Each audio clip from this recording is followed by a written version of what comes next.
told you, I was transparent. I shared with y'all for months and for years. When I pray, I get on my knees, either by the side of the bed or I get on my knees by the chair. But I've had to remember that there have been times in my life when I wasn't always on my knees.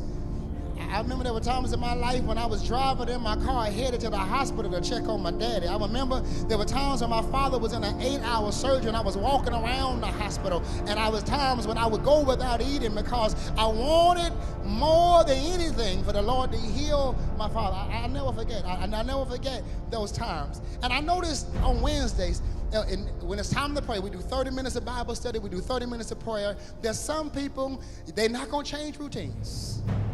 They're going to pray the way I've always been praying. Some folk get up and leave. Some folk won't get on their knees.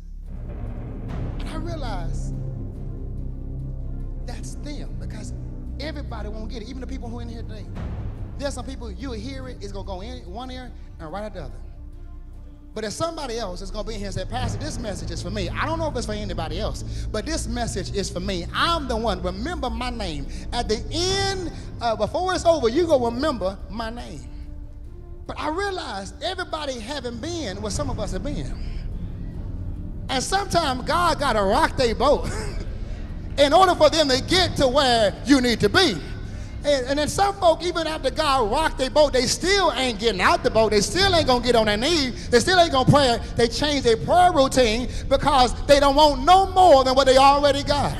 But I come to tell you, desperate times come for desperate measures. And there are times when I got to get out of my seat. Somebody asked me, I told somebody who wouldn't walk last Wednesday, I said, hey, why won't you walk? They said, Pastor Bailey, I just can't believe that walk is going to change my situation. I said, girl, don't forget, it was a walk that got the children of Israel at the midst of the Red Sea. Don't forget, it was the walk that got the children of Israel to knock down the Jericho walls. Don't forget, it was Jesus' walk to Calvary that saved your soul. You'll never know what walking would do. I want so much more.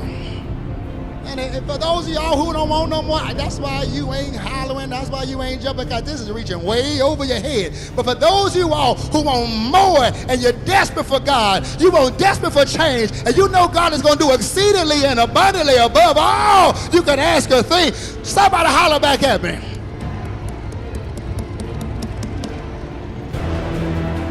Man, there's so much I want from God. See, you got to be willing to do the things today that others won't do so you can have the things tomorrow others won't have. I think I'll say that again. You got to be willing to do the things today that others won't do so you can have the things tomorrow others won't have. When folk are looking at you driving your new car, say you wouldn't do it. When folk are looking at you in your new house, you wouldn't do it.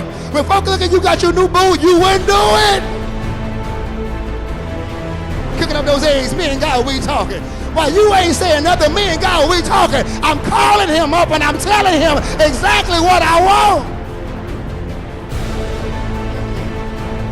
There's so much I want God to do for me. I'm going to do something radical before this service is over.